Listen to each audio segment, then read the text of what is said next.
আসসালামু আলাইকুম। আশা করি সকলেই ভালো আছেন। চাকরি প্রত্যাশী ভাই ও বোনেরা, জাতীয় বিশ্ববিদ্যালয় গাজীপুরে নিয়োগ বিজ্ঞপ্তি প্রকাশ করা হয়েছে।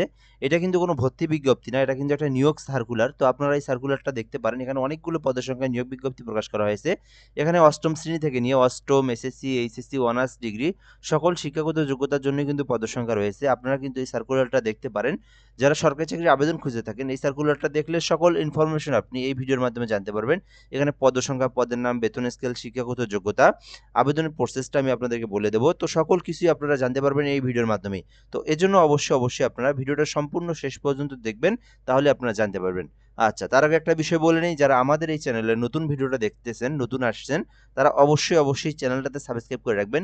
কেননা সরকারি যত নিয়োগ সার্কুলার আছে, সকল সরকারি নিয়োগ সার্কুলার আমাদের এই চ্যানেলে আপলোড করা হয় এবং পাশাপাশি বেসরকারি ভালো সার্কুলারগুলো আপনি এখানে পেয়ে যাবেন।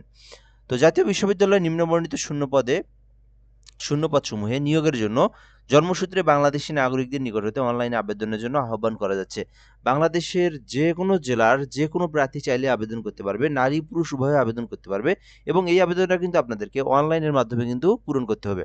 আচ্ছা, এগুলো আমরা দেখলাম। এখন আমরা দেখবো এখানে কোন পদে কতজনকে নিয়োগ দেওয়া হবে এবং পদের নাম দেখব। সহকারী সিস্টেম অ্যানালিস্ট, এটা হচ্ছে আপনার 40 বছর পর্যন্ত আবেদন করতে পারবেন। ষষ্ঠ গ্রেডের একটি পদ রয়েছে। এক্ষেত্রে আবেদনের জন্য মাস্টার্স ডিগ্রি, কম্পিউটার বিজ্ঞান, পদার্থবিজ্ঞান, ফলিত পদার্থবিজ্ঞান, গণিত, পরিসংখ্যান, বাণিজ্য, অর্থনীতি, সামাজিক বিজ্ঞান, ব্যবসা প্রশাসন, বিএসসি ইঞ্জিনিয়ারিং সমমান সংশ্লিষ্ট কাজে 5 বছরের অভিজ্ঞতা। এখন এখান থেকে আমি আপনাদেরকে আরো একটু সুন্দরভাবে সংক্ষিপ্তভাবে বোঝানোর চেষ্টা করি। এখানে যে সাবজেক্টগুলোর নাম দেখলেন, যে ডিপার্টমেন্টগুলো দেখলেন, এই ডিপার্টমেন্টগুলো নিয়ে যারা অনার্স সম্পূর্ণ করেছেন, বিএসসি ইঞ্জিনিয়ারিং করেছেন, তারা কিন্তু আবেদন করতে পারবেন। এখানে 5 বছরের কিন্তু অভিজ্ঞতার প্রয়োজন আছে। তারপরে 2 নম্বরে দেখব সেকশন অফিসার গ্রেড নবম। তো পদসংখ্যা এখানে 7 জনকে নিয়োগ দেওয়া হবে। 21 বছর হতে 32 বছর পর্যন্ত আবেদন করতে পারবেন। তো আপনারা চাইলে এই সার্কুলারটা দেখতে পারেন। এখানে যেহেতু 7টি পদ রয়েছে সেকশন অফিসার পদে, তো এক্ষেত্রে আবেদনের জন্য ন্যূনতম স্নাতকোত্তর ডিগ্রি থাকতে হবে। অর্থাৎ আপনাকে কিন্তু এখানে মাস্টার্স পাস করতে হবে। এখানে কিন্তু অনার্স পাস করে আপনারা আবেদন করতে পারবেন না, অর্থাৎ ডিগ্রি পাস করে আপনারা আবেদন করতে পারবেন না। মাস্টার্স পাস করতে হবে, তাহলে কিন্তু আপনারা আবেদন করতে পারবেন না। শিক্ষা জীবনে কোনো স্তরেই তৃতীয় বিভাগ সমমান জিপিএ গ্রহণযোগ্য না। অর্থাৎ আপনার SSC, HSC, honours degree, masters যেখানেই হোক 2 পয়েন্টের নিচে যেন আপনার রেজাল্টটা না থাকে। অবশ্যই যেন ফার্স্ট বিভাগ অথবা সেকেন্ড বিভাগের মধ্যেই থাকে। তৃতীয় বিভাগ হলে কিন্তু আপনি আবেদন করতে পারবেন না। প্রশাসনিক কর্মকর্তা এখানে দেওয়া আছে। বেতন স্কেল 10ম গ্রেডের 3টি পদ রয়েছে। এখানে ন্যূনতম স্নাতক ডিগ্রি, এটাতেও কিন্তু আপনাকে মাস্টার্স পাস করতে হবে, তাহলে কিন্তু আপনি আবেদন করতে পারবেন প্রশাসনিক কর্মকর্তা পদে। এখানেও কিন্তু আপনার তৃতীয় বিভাগ হওয়া যাবে না। 4 নম্বর আছে উচ্চমান সহকারী। শুধুমাত্র অনার্স অথবা ডিগ্রি পাস করলে কিন্তু আপনারা আবেদন করতে পারবেন উচ্চমান সহকারী পদে। শুধু অনার্স পাস করছেন অথবা ডিগ্রি পাস করছেন, তাহলে আবেদন করতে পারবেন। এখানে শিক্ষাগত যোগ্যতার পাশাপাশি অভিজ্ঞতার বিষয় আছে একটা, সেটা হচ্ছে কম্পিউটারের অভিজ্ঞতা। তো এক্ষেত্রে আপনার কিন্তু কম্পিউটারের যে টাইপটা, এটা কিন্তু আপনার ভালো জানা থাকতে হবে এবং কম্পিউটারের বেসিক নলেজগুলো সম্পর্কে কিন্তু আপনার জ্ঞান থাকতে হবে। তাহলেই আপনি কিন্তু এই সার্কুলার আবেদনের জন্য যোগ্য বলে বিবেচিত হবেন। 5 নাম্বার আছে অফিস সহকারী কাম কম্পিউটার মুদ্রাক্ষরিক, 2টি পদ রয়েছে 16 গ্রেডের। তো এই পদের নাম আপনারা সকলেই শুনে আছেন, কমন একটা পদের নাম অফিস সহকারী কাম কম্পিউটার মুদ্রাক্ষরিক, অনেক ভালো একটা পদ। তো আপনারা এটাতে আবেদন করতে পারেন। শুধুমাত্র এইচএসসি পাস করলে আবেদন করতে পারবেন। যারা এইচএসসি পাস করে চাকরি খুঁজে থাকেন, আপনারা কিন্তু এই সার্কুলারটা দেখতে পারেন। শুধু এইচএসসি পাশে আবেদন করা যায়। বেসিক কম্পিউটার নলেজ, আপনি যদি টাইপের কাজ পারেন টুকটাক, তাহলে কিন্তু আপনি আবেদন করতে পারবেন। এরপর আছে 6 নম্বর আছে ড্রাইভারে 2টি পদ রয়েছে। শুধু অষ্টম শ্রেণী পাস, জাস্ট অষ্টম শ্রেণী পাস করছেন এবং আপনার ড্রাইভিং একটা লাইসেন্স আছে, তাহলে কিন্তু আপনি ড্রাইভার পদে আবেদন করতে পারবেন। এটিও কিন্তু 16 গ্রেডের। সো এই সার্কুলারটা আপনারা দেখতে পারেন। এরপর আছে মালি, এখানে আপনার একটি পদ রয়েছে। এটাতেও অষ্টম শ্রেণী পাশে আপনারা আবেদন করতে পারবেন। 3 বছরের অভিজ্ঞতার প্রয়োজন আছে, তাহলে আপনি মালি পদে আবেদন করতে পারবেন। এরপর যদি আমরা দেখি লিফটম্যান, এখানে আপনার 16 গ্রেডে একটি পদ রয়েছে অষ্টম শ্রেণী পাস। অর্থাৎ যারা লিফট পরিচালনা করে, লিফট চালায়, লিফট কাজে টুকটাক কাজ জানে, অভিজ্ঞতা আছে লিফট পরিচালনা সম্পর্কে, সো তাদেরকে নিয়োগ দেওয়া হবে। তো আপনারা যারা অষ্টম শ্রেণী পাস এবং লিফট চলমান কাজে কিন্তু আপনার অভিজ্ঞতা আছে, তাহলে আপনি আবেদন করতে পারবেন। নিরাপত্তা প্রহরী অর্থাৎ গার্ড যেটা, তো এটা হচ্ছে 4টি পদ রয়েছে 19তম গ্রেডের মধ্যে। তো অষ্টম শ্রেণী পাস করছেন, তাহলে আবেদন করতে পারবেন। এখানে কিন্তু আপনার যারা আনসার সদস্য আছে বা পুলিশে যারা অবসরপ্রাপ্ত আছে, ভিডিপি আনসার, সো তারা কিন্তু এটাতে দেখতে পারেন। এটাতে কিন্তু আপনি 32 বছর পর্যন্ত আবেদন করতে পারবেন নিরাপত্তা প্রহরী পদে।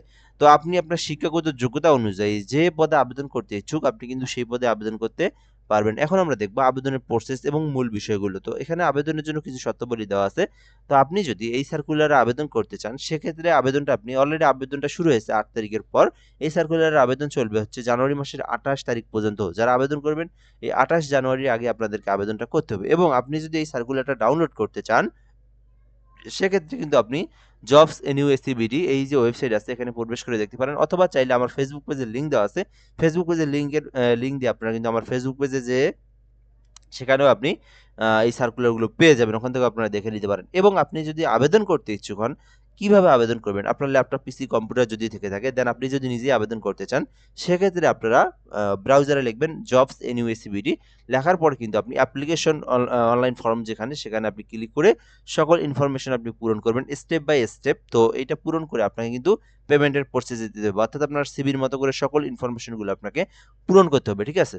সো এরপরে যদি আমরা এখান থেকে দেখি পরবর্তী যে বিষয়গুলো, তো এখানে বলা আছে যারা মুক্তিযোদ্ধার পুত্র-কন্যা সন্তান রয়েছে তাদের জন্য যে কোটা, সে কোটা কিন্তু সেটা পেয়ে যাবে। এখানে বলা আছে প্রদত্ত সার্টিফিকেটের সত্যায়িত copy, user ID, password, login করে অনলাইন অ্যাপ্লিকেশন ফর্ম নির্ধারিত অংশে আপলোড করতে হবে। চাকরিরত প্রার্থীদেরকে তাদের স্ব নিয়োগকারী কর্তৃপক্ষের অনুমতি সাপেক্ষে নির্ধারিত সময়সীমার মধ্যে আবেদন করিতে হইবে, অর্থাৎ 28 জানুয়ারির আগে আবেদন করতে হবে। প্রার্থীদেরকে সকল পরীক্ষা পাশের সনদপত্র, নম্বরপত্র, অভিজ্ঞতা সনদপত্র, জাতীয় পরিচয়পত্র, জাতীয়তা সনদপত্র, চাকরিরত হলে কর্তৃপক্ষের অনুমতিপত্র এর copy, user ID, password login করে অনলাইনে আপলোড করে আপনাকে কিন্তু অ্যাপ্লিকেশনটা সাবমিট করতে হবে। তাহলে কিন্তু আপনার আবেদনটা স্বয়ংসম্পূর্ণ হয়ে যাবে। আচ্ছা, তারপরে পেমেন্ট অপশনে এসে কিন্তু আপনাকে পেমেন্ট ফি জমা দিতে হবে। কত টাকা ফি জমা দিতে হবে এটাও কিন্তু এখানে বলা আছে। তো এখানে বলা আছে যে 1 থেকে 3 নং কর্মী পদের মধ্যে যদি আবেদন করে থাকেন, সেক্ষেত্রে আপনার পেমেন্ট ফি হচ্ছে 200 টাকা। আর যদি আপনি 4 হতে 8 নং কর্মী পদের মধ্যে আবেদন করেন, সেক্ষেত্রে আপনার পেমেন্ট ফি হচ্ছে 100 টাকা এবং 9 নম্বর যে পদ দেখলেন আপনারা, এইটার মাধ্যমে কিন্তু আপনাকে 50 টাকা জমা দিতে হবে, ঠিক আছে? সো এইটা হচ্ছে বিষয়।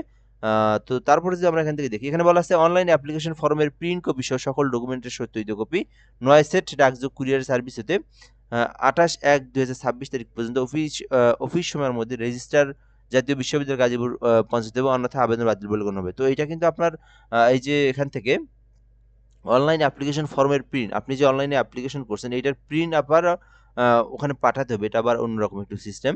তো অনলাইন অ্যাপ্লিকেশন ফর্মের প্রিন্ট কপি সহ সকল ডকুমেন্ট সত্যায়িত কপি 9 সেট ডাকযোগে কুরিয়ারে সার্ভিসে হাতে হাতে 28/1/2026 তারিখ পর্যন্ত অফিস সময়ের মধ্যে রেজিস্টার জাতীয় বিশ্ববিদ্যালয় গাজীপুর এই ঠিকানায় পৌঁছাতে হবে। আচ্ছা, এটা কিন্তু একটু আবার ভিন্ন সিস্টেম, এটা একটু ভালো করে বোঝার চেষ্টা করবেন। তো এটা শুধুমাত্র অনলাইনে আবেদন করলে হবে না, এটা আপনার আবেদন যে আপনি করছেন, ঠিক আছে? অ্যাপ্লিকেশন যে করছেন, এই ফর্মটা আপনাকে ডাউনলোড করে আপনাকে কম্পিউটার দোকান থেকে প্রিন্ট করতে হবে।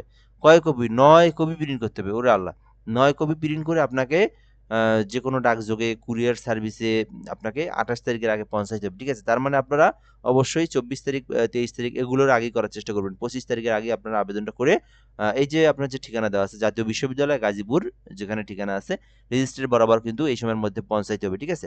তো অন্যথায় আবেদন বাতিল বলে গণ্য বলে বিবেচিত হবে। এটা একটু কিন্তু ভিন্ন টাইপের আবেদন, যেটা আপনাকে আবেদন করে আবার অ্যাপ্লিকেশন ফর্মটা আবার পাঠায় দিতে হয়।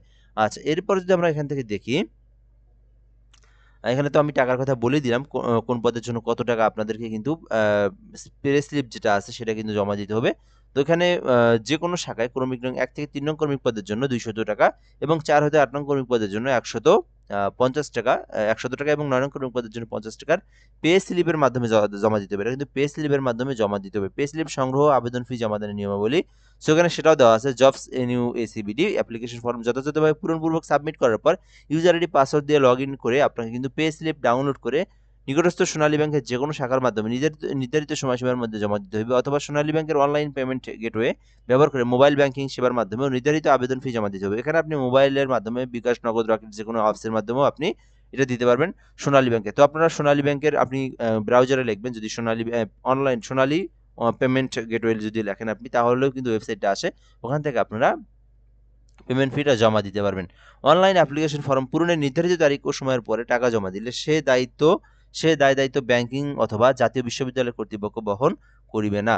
প্রার্থীদের নিয়োগ সংক্রান্ত সকল পরীক্ষা নির্বাচনী রোড নির্বাচনী কমিটি এর তারিখ ডাকযোগে কুরিয়ার সার্ভিস পত্র মারফত এসএমএস এর মাধ্যমে বিশ্ববিদ্যালয়ের ওয়েবসাইটের মাধ্যমে জানানো হবে। আপনি যে আবেদন করছেন পরবর্তীতে আপনাকে কিভাবে ডাকানো হবে, তো আপনাকে কিন্তু এসএমএস করে ডাকানো হবে। সাক্ষাৎকারের সময় সকল মূল সনদপত্রগুলো নিয়ে যাবেন আপনি। আপনার যে ডকুমেন্টগুলো আছে সেই ডকুমেন্টগুলো যেগুলো আপনি আবেদনে সাবমিট করছেন, যেগুলো দিয়েছেন, তো সেই ডকুমেন্টগুলো আবার মূল কপি সেগুলো আপনি নিয়ে চলে যাবেন। অসম্পূর্ণ ত্রুটিপূর্ণ আবেদন বাতিল বলে গণ্য হবে। তো আশা করি আপনারা এই সার্কুলারটা সম্পর্কে বিস্তারিত সকল ইনফরমেশন আপনি জানতে পেরেছেন এবং বুঝতে পেরেছেন। তো অবশ্যই আপনারা যারা আবেদন করবেন এগুলো আপনারা দেখে শুনে বুঝে তারপরে কিন্তু আপনারা এই আবেদনটা করতে যাবেন। তো যাই হোক, এ পর্যন্ত ভিডিওটা। ধন্যবাদ, ভালো থাকবেন, আসসালামু আলাইকুম।